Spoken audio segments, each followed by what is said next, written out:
We're going to move on. What you're going to find today is I tried to bring some review material for the exam into the new topic. So you will see that some of this is relevant to what we're going to be studying for. You should have, if you've been studying really hard, you should have some familiarity with a lot of this. We're just continuing with Newton's laws. But now this is where it gets really challenging. We're applying them to really kind of uncommon situations or situations that test our understanding. And so does everyone know who he is? Probably you do. Chuck Norris, right? Chuck Norris doesn't do push-ups, he pushes the earth down. We're going to learn that today. That's Newton's third law. Okay, we're coming back to it. Here's where we're going. So now we've established Newton's laws. We'll be tested on them. There's 3 of them.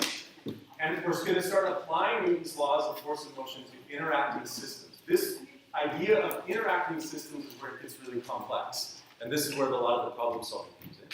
And then we're going to explore the connections between force, acceleration, velocity, and position. This material is basically the subject of your first exam, right? You know some of this. If I have a position time graph, how do I find an acceleration time graph, etc. So we're going to explore those connections and try to reinforce some of those ideas, but with respect to Newton's law. So it will be a little bit of relevant review for the exam, but also some new material. So here's our first question.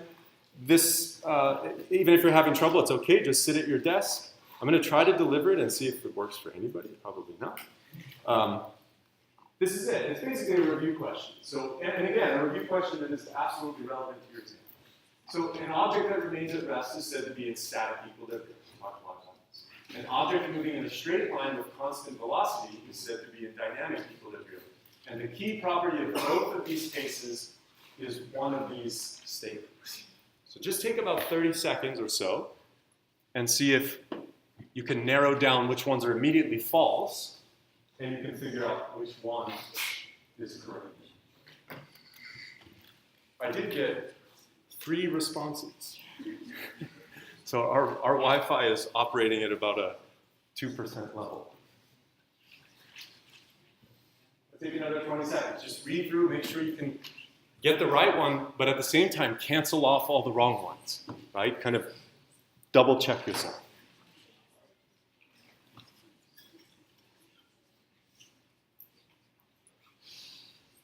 Okay, so just take about 5 more seconds.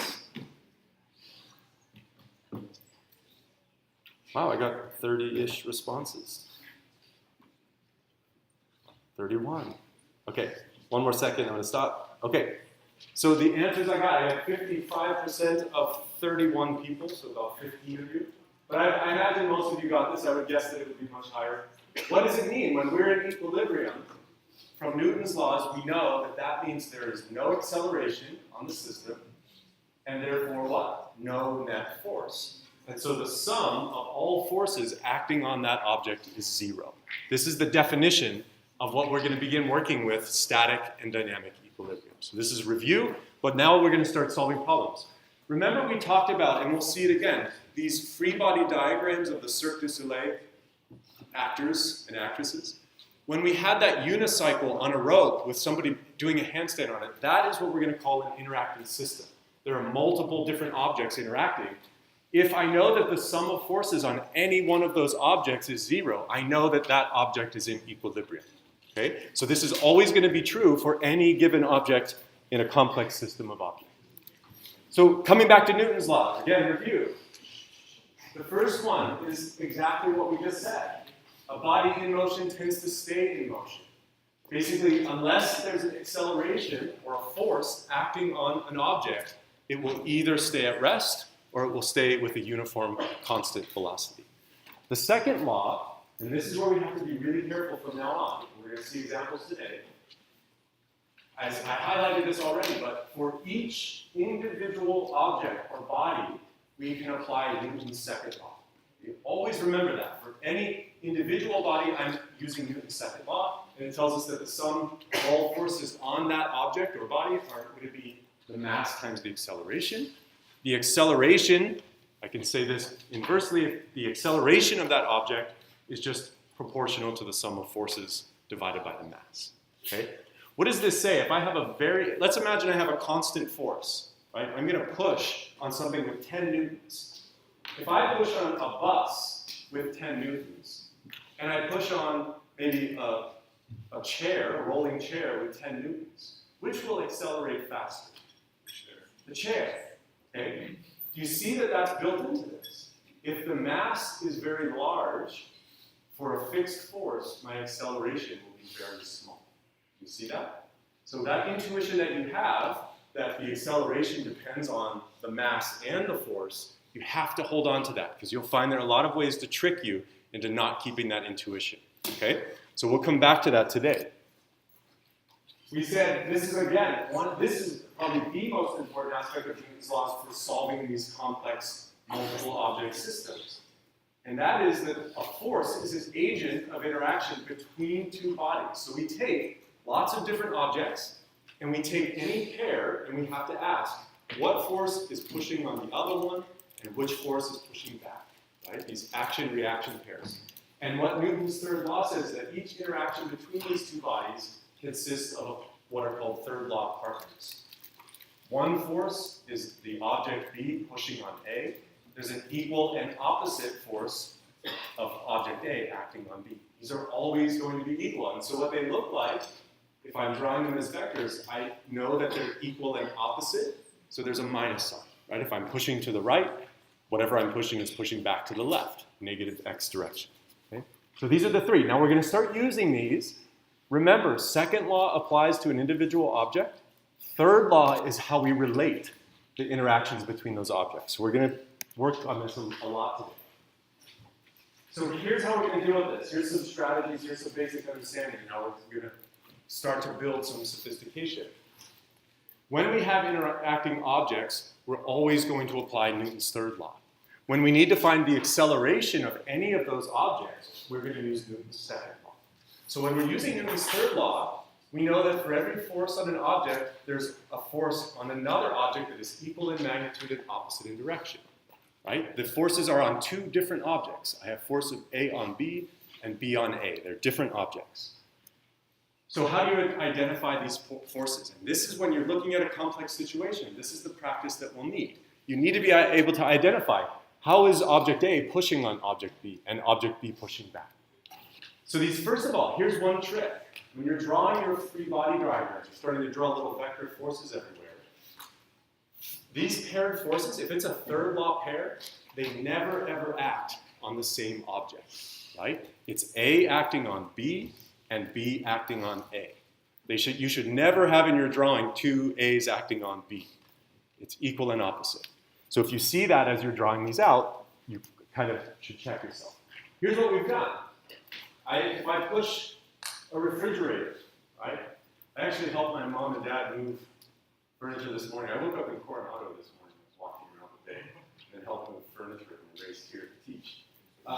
If you were pushing a large object like a refrigerator, the object would accelerate. And we know, what is the Newton's law that we would use to find that acceleration? Second. Good. When I'm looking for an acceleration of an individual object, it's second law. So if I'm worried about the refrigerator and how it's accelerating, that's an application of Newton's second law. But you see that there's another object moving in this, right? If I'm pushing this refrigerator and we start moving across the room, you see that we're now both accelerating. How would I find the acceleration of just the person? Which Newton's law? Second law. If I want the information about a single object, always second law. How would I find the force of person on refrigerator or the force of refrigerator on person? That's the third law. Okay? So do you see how this breaks down? If I want information about an object and the forces acting on it, that's Newton's second law. The sum of all forces is equal to mass times acceleration. If I want to relate the two, I need to consider the third law, that there's an opposite and equal action-reaction pair. So what this looks like in more complicated systems is that we often have something that we're interested in, our system, and we have a whole bunch of external forces. But really, these forces are contact forces coming from some other object, or their gravity, right, which comes from the mass of the Earth. So here's an example. When we see the tides, right, so the tides are due to a force of the moon pulling on seawater, right? So the tides basically follow the period of the moon, okay? There's an equal and opposite pull in this problem. The moon is pulling on the ocean with some force, but at the same time, the ocean is pulling on the moon with the exact same force. That's what Newton's third law tells us. If the moon is pulling on the ocean's pulling right back. Okay? So when I said this joke that Chuck Norris doesn't do push-ups, he pushes the earth down, it's in fact actually true, right? When I do a push-up, I, as much as I can, am putting a force on the earth that is equal to the force that the earth is putting on me. It seems counterintuitive, but it's absolutely true according to Newton's third law. Here's another example. When I impact a hammer against a nail, right? So let's say I hit this nail. There's a short period of time. We're going to work with this later. This is called the impulse of that force. There's a short period of time over which there's a force applied. If I draw these objects and I do the force, I would see that there's the weight of the nail, which is small, right? The mass is small, m times g is weight. There's the weight of the hammer, which is large compared to the nail. But there's an action-reaction pair that the force on the nail is equal and opposite to the force of the hammer on the nail, right? The nail on the hammer pushes back just as much as the hammer on the nail. This is what Newton's third law tells us. This tells us how to solve that situation. And so in general, again, going back to this kind of cartoon schematic, if I have lots of different objects, and we're going to show some examples today, we're going to make them more and more complicated as we go. If I have a lot of interacting objects, I can ask you a question like, how is system 2 going to accelerate? How do I find the acceleration of system 2? Which Newton's law? Second, okay? But often in these problems, in order to find these forces, I need to apply Newton's third law because there are other objects pushing on it and making this accelerate. So you're going to see that that's the application. You apply third law and then second law. And we'll do some examples. Basically, and this is the way to remember it, is that we now know that the second law applies to each of these individual systems, and third law basically connects them. So here's that example we went through last time. We were drawing free body diagrams. Do you remember we drew this set of forces right here? I drew the force of the balancer's hands on the unicycle. Which direction is that force? Down, right? He's pushing the unicycle down. But if they're balancing here and they're in equilibrium, we know that there's an equal and opposite force up. And that force we would label as the unicycle on hands. So the force of the unicycle pushing up on this person's hands. Okay, so that was easy for us. Now in this problem, when we didn't solve it, but we did draw some free body diagrams. For each of these, we were basically adding up the forces. We said the sum of forces is equal to 0. What is that called? When sum of forces is 0? Equilibrium. Okay? This was an application of Newton's second law. The acceleration was 0, but we added up all the forces to find it. And we could do that separately for these two objects. But if we wanted to find out what is the force of the unicycle on the man equal and opposite to the force of the man on the unicycle, how can we find it? And this is what third law is going to do. So when we're doing this, we need to be able to identify in these problems, just like I drew, these action-reaction pairs. So here's how we did it. And we've done this already before, but we're going to be really careful. I first need to draw each object separately. Let me show you really subtly what this hammer and nail picture looked like. When I actually hit a nail on a hammer, they're in contact when the force is applied. But what we do in this schematic is we say, okay, I'm just going to draw these things kind of separate conceptually. This is almost like Samantha's law, that I can draw these objects separately, I can draw the vectors on them just how I want, and I can continue going through, and I want to draw each of these objects separately and place them in the correct position relative to other objects, so kind of separated but in the right position. And I don't want to forget to include objects like the Earth. So we want to say, here's the force of Earth on that object. We'll call it weight later, but we want to make sure that we include all.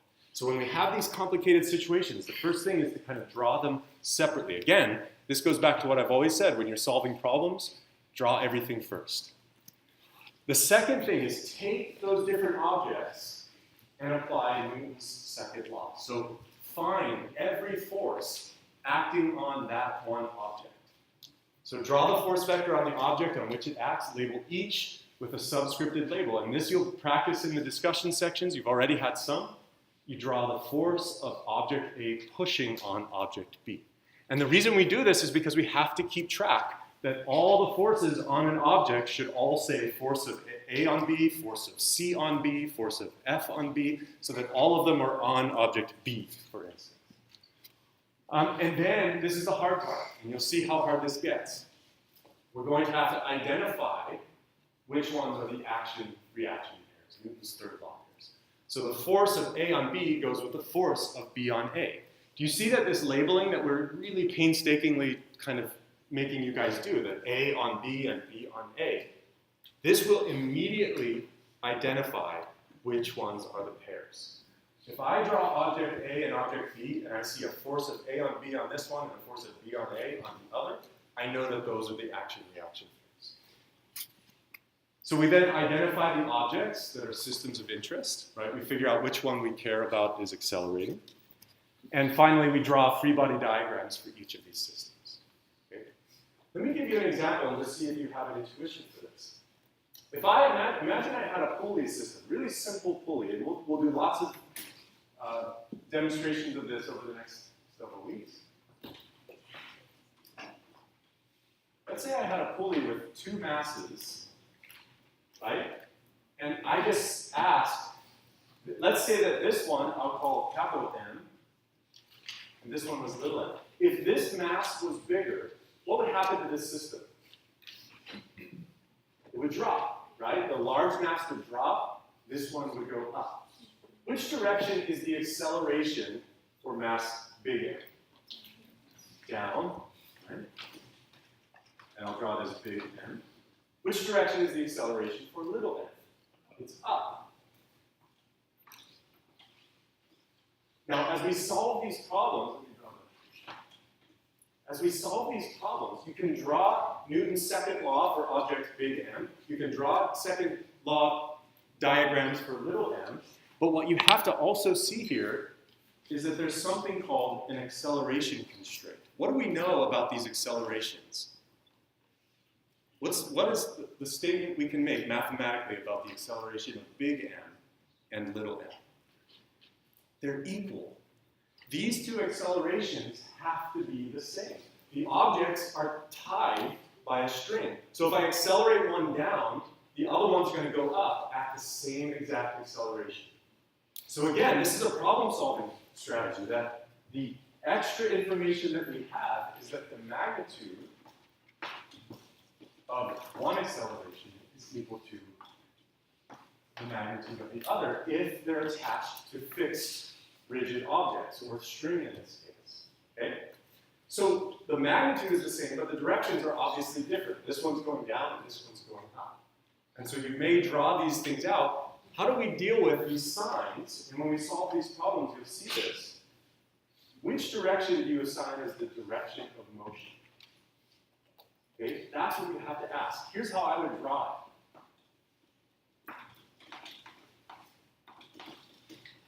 My direction of motion, it's still one-dimensional motion. It's just that if I'm the little mass, I'm going up. If I'm the big mass, I'm going down. The direction of motion is a line that follows that diagram. Okay? So when you solve these problems, we'll do lots of examples. You have to keep all of these things kind of straight in your head. And all of this would show up in your free body diagrams. Here's an example, just a pictorial example of how complicated and messy this will get. And we'll work through lots of these. Here's this diagram again of some person. It looks kind of like my old landlord.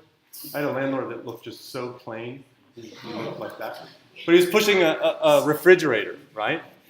So here's the first way to do this. You separate out the pieces, okay? So I have the floor, or the earth, I have this crate, and I have this person. Those are my objects. So I sketch. I'm going to separate them out. And this way I can start to assign the forces that I need.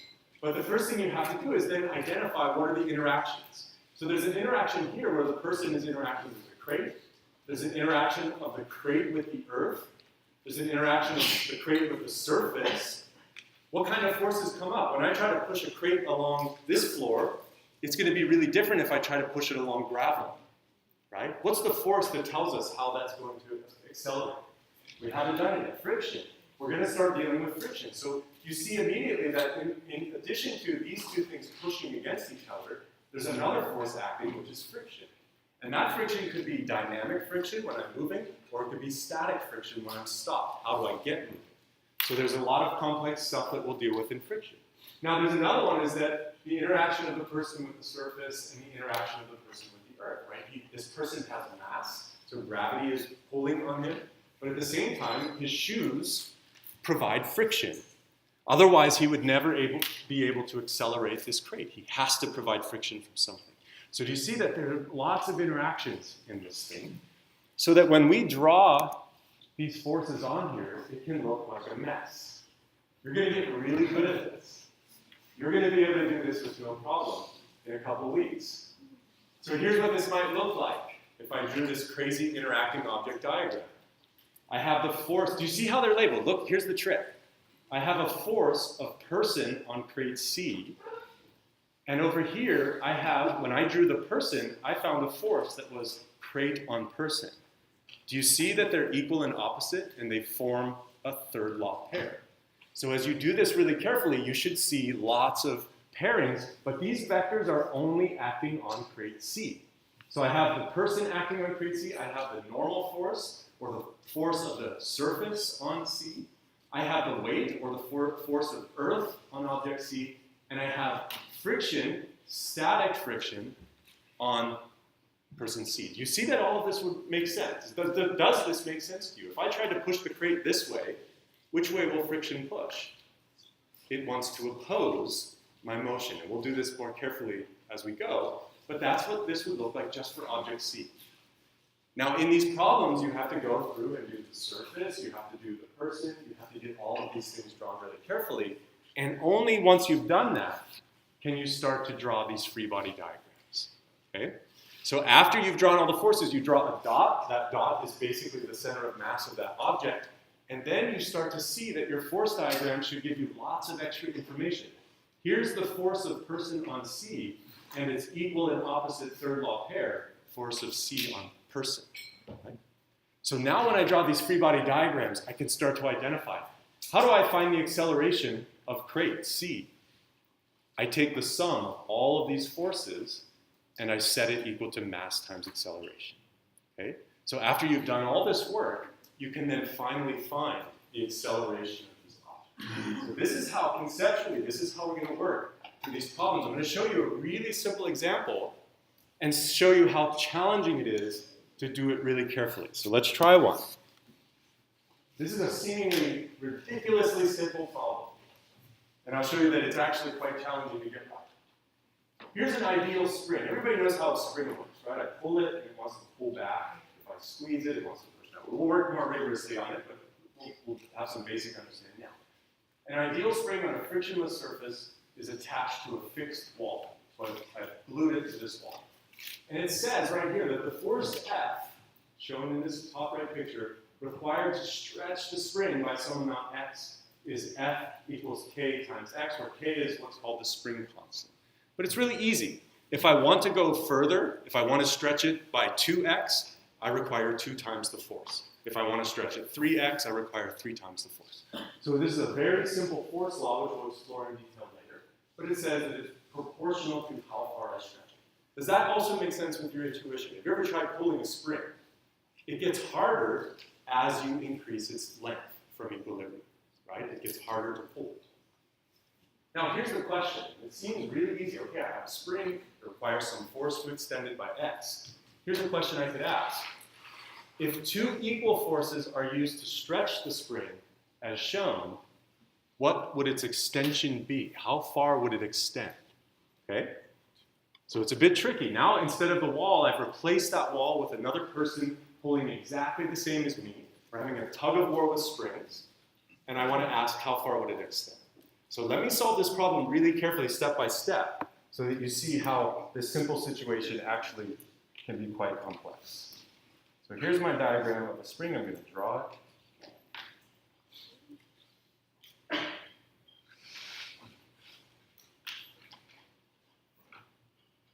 This is basically redrawing. Let me put it up. I'll put it up on all three. Well, I'll leave the center one. Did that work? All right, good.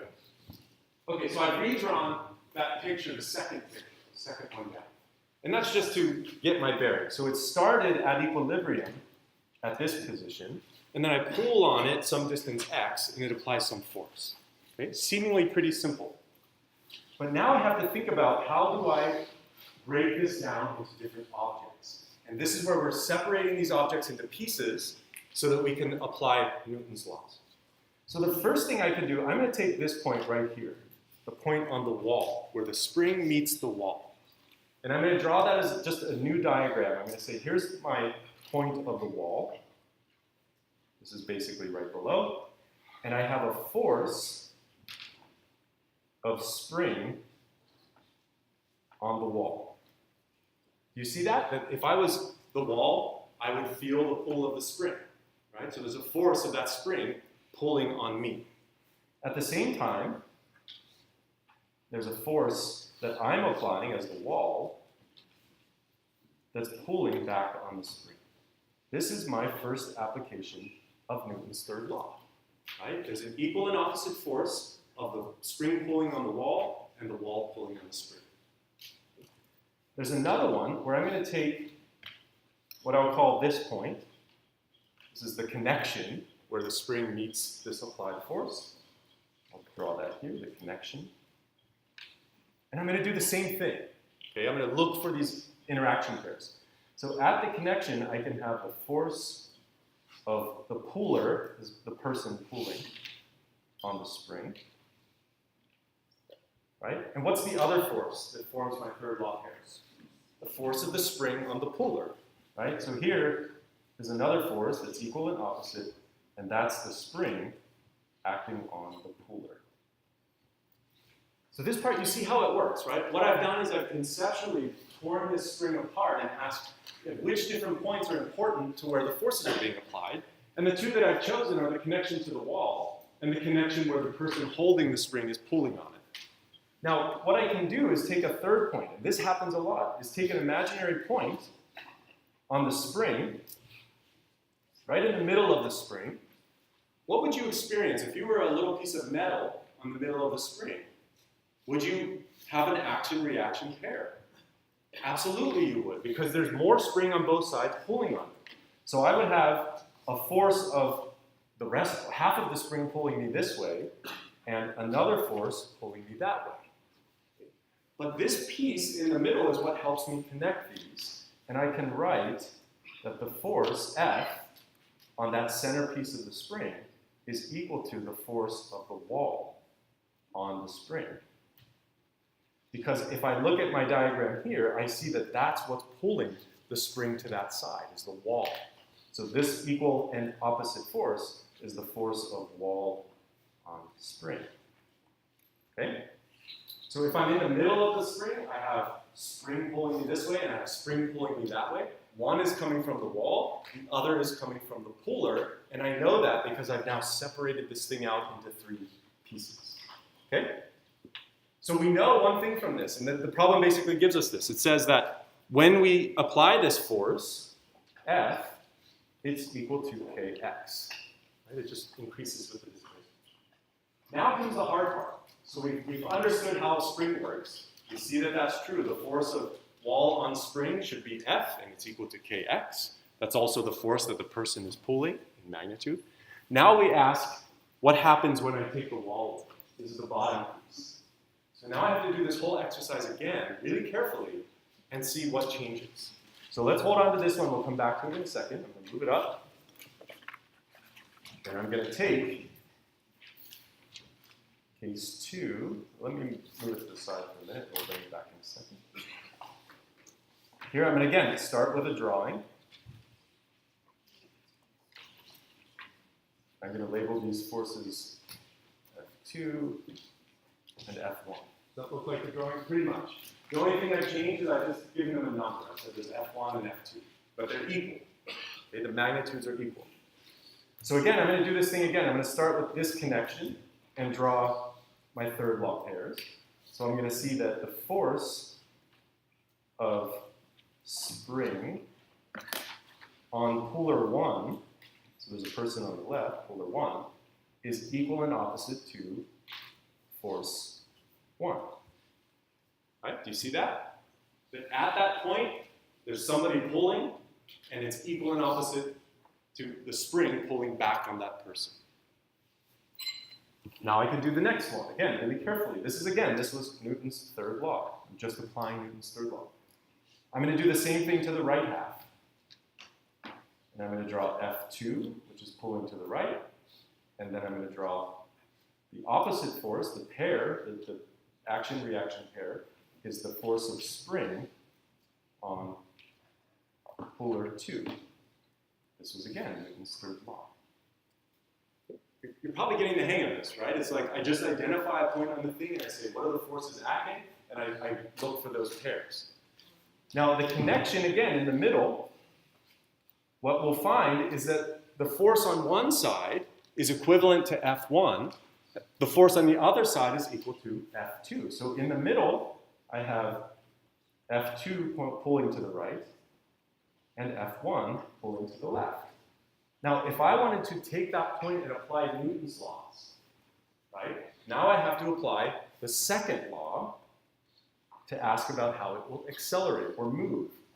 And what I would say is F1 plus F2 is equal to 0, right? When I stretch the spring, I stop at a displacement x, I'm in equilibrium, right? So I've now applied Newton's second law to this spring.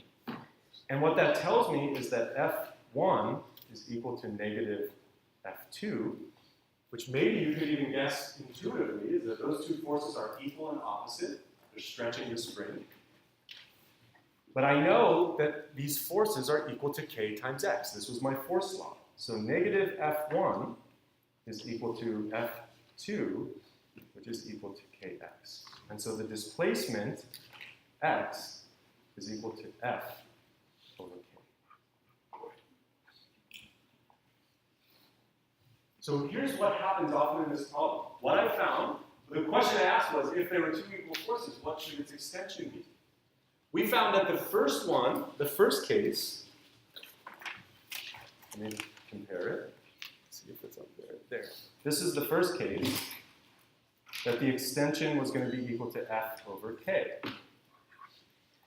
The second case we went through again, even though there were two opposite pullers pulling in different directions instead of the wall, the displacement was identical.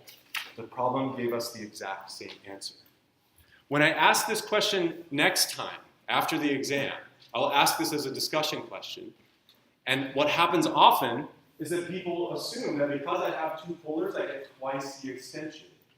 But we're in a system where if you do Newton's third and second law carefully, you find that the extension is the same. The reason is that this wall is basically pulling with a force F to keep the spring there. And it's an identical situation. Okay, we'll come back to it. Let's test your understanding a little bit. That was a problem solving. You now have the details. You can look at it after the exam when you've been burned out from physics. Or before the exam when you're burned out from physics. Let's try one. This goes back to this hammer and nail problem.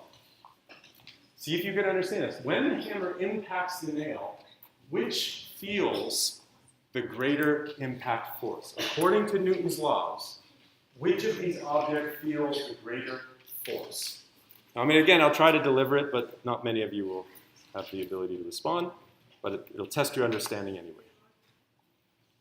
So again, remember Newton's laws. Newton's second law applies to individual objects, and the third law tells you about action-reaction pairs. And the question here is, when the hammer impacts the nail, which feels the greater impact force?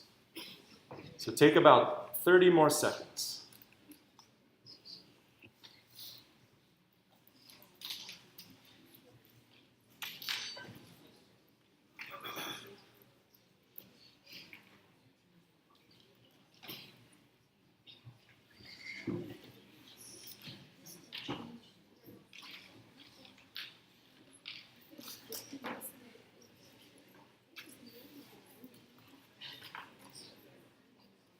Okay, so 10 more seconds. I actually got like 50 responses this time. That's good. So the Wi-Fi is creeping on. Okay, 5 more seconds. Okay, so here's what I got. 87%, so unanimous. Perfect response out of 46 people said C, that the forces are both the same. How do we know that the forces are both the same?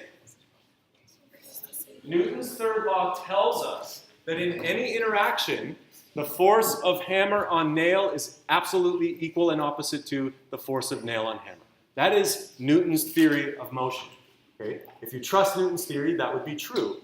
Let's try the next one. When the hammer impacts the nail, which feels the greater acceleration? Okay? Go again. Take another minute. Make sure you understand why. And see if you can figure out which of these will have the greater acceleration. But here's what I challenge you to do, is to explain why using Newton's laws.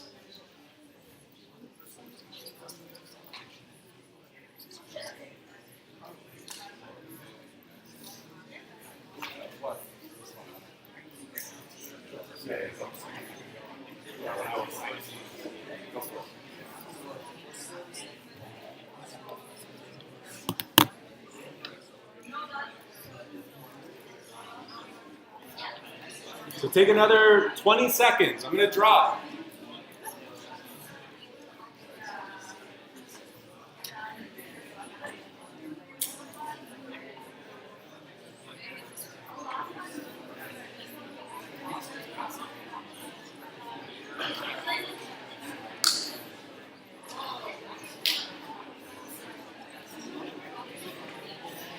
Okay, stop. Shh.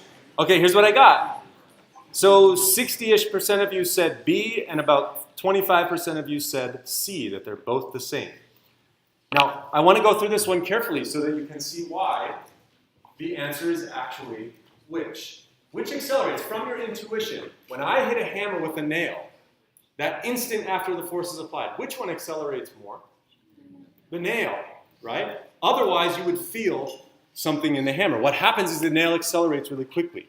Here's how you can do this carefully. Look, we know from this diagram that the force of hammer on nail is applied to the right, and its equal and opposite force is nail on hammer. Okay? Third law tells us that these are equal and opposite. I can use the third law to write an equation, that the force of hammer on nail is opposite the force of nail on hammer. Okay? Now I need to find acceleration. How do I find accelerations? Using Newton's laws. Not Newton's third law, Newton's second law. So here's what I can do. I take this hammer, I draw it as a dot, and I say that there's a force of nail on hammer, and that's equal to, again, an equation, nail on hammer is equal to what? Mass of hammer times the acceleration of the hammer. Right? That's just simple application of now Newton's second law. I can do an equivalent equation for the other side, but what would be different for the other side? The force is the same. We just said that in the previous question. What's different? The mass. So the other equation would look like this. The force of hammer on nail is equal to mass of nail times acceleration. Now, this isn't, wait, look at this for a second, because this will help you later on.